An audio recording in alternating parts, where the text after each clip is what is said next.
You check your phone. Nothing new. You open your fridge again, even though you're not hungry. You scroll, refresh, tap, wonder. Not because you need anything, just because you don't know what else to do. Maybe it's subtler. You're in a meeting and your mind drifts. You finish a show and can't settle on what to watch next. You're stuck in traffic, or in line, or in a quiet Sunday afternoon. It suddenly feels like too much space. That feeling creeps in, flat, restless, and hollow. Boredom. We think of it as harmless. Annoying, maybe. But boredom is more than just having nothing to do. It's a psychological signal. One that only certain kinds of minds and certain kinds of societies seem to feel. And here's the twist. For most of human history, people didn't talk about boredom. Not because they were too busy, but because it hadn't really been invented yet. How did boredom come to be what it is today? Not just as an emotion, but as a symptom of deeper shifts in how we understand time, meaning, and ourselves. This will be an exploration of how the human mind, once content with silence and stillness, came to fear what happens when nothing is happening at all.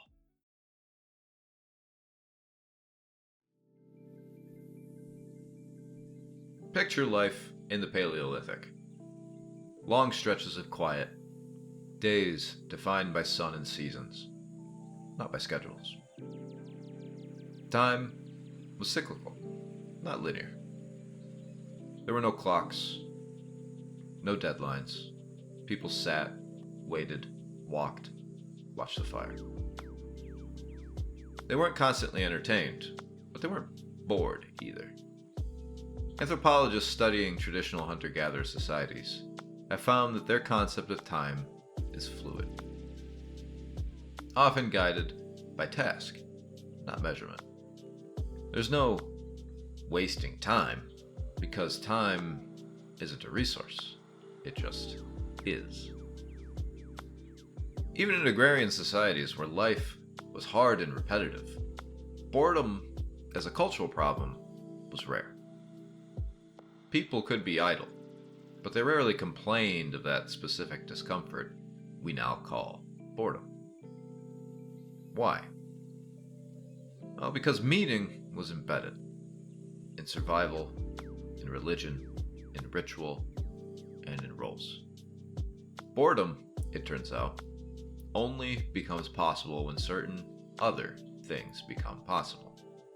Abundance, individualism, secularism, and the sense that time should be filled with something purposeful. Fast forward to early modern Europe. The clock begins to replace the sun. Time becomes measurable, sellable, something you can waste. The Protestant Reformation adds pressure. Time isn't just neutral, it's a test. As Max Weber put it, Protestant ethics tied spiritual worth to productivity. Idleness wasn't just inefficient, it was morally suspect. As urban life grows, tasks become mechanical, work becomes repetitive, and people start noticing the gap between what they're doing and what they wish they were doing. The first real use of boredom in English appears in the 18th century, closely linked to the aristocracy. In French salons, ennui becomes fashionable. In Britain, the word bore emerges as slang for a dull person. Someone who drains meaning from your time. But the feeling spreads. As the Industrial Revolution turns humans into cogs, a new kind of restlessness appears. Philosophers took notice. Pascal, writing in the 1600s, says, "All of humanity's problems stem from man's inability to sit quietly in a room alone." He called it diversement, the human impulse to escape stillness at all costs. By the 19th century, boredom had become psychological. In the work of Soren Kierkegaard, boredom is existential. He said, "Boredom is the root of all evil. It is the despairing refusal to be oneself." For Kierkegaard, boredom wasn't about a lack of stimulation. It was about a lack of meaning. You feel bored, he argued, when you're not aligned with your deeper self, when you're disconnected from purpose, but too restless to sit still. In the 20th century, psychologists picked up the thread. Erich Fromm called boredom a product of alienation, a society so obsessed with consuming that forgets how to simply be. Others, like Viktor Frankl, saw boredom as a symptom of a meaning vacuum. In his words, man's search is not for pleasure, but for meaning.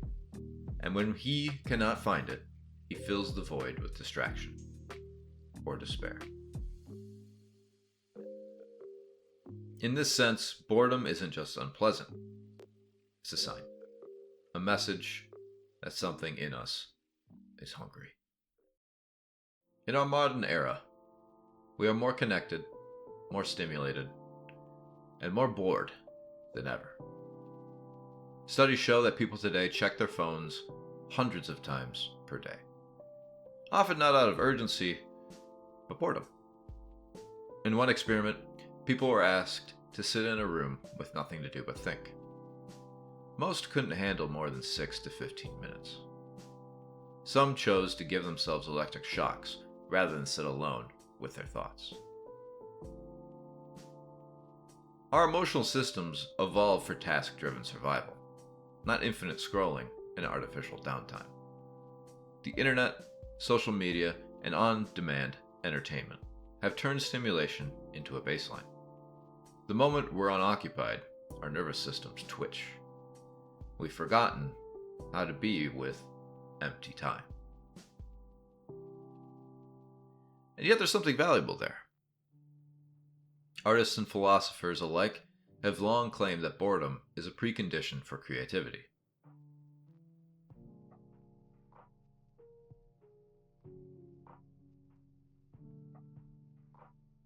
Sitting in discomfort leads to open doors for creativity.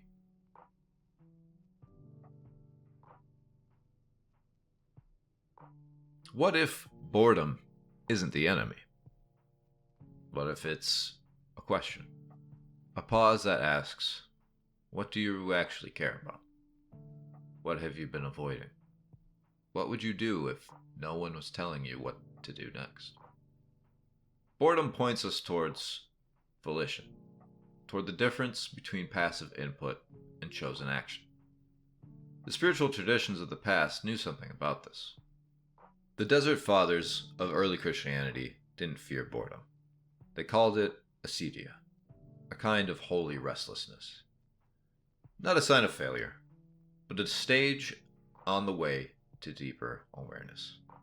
Zen monks sit through it. Writers and scientists learn to court it.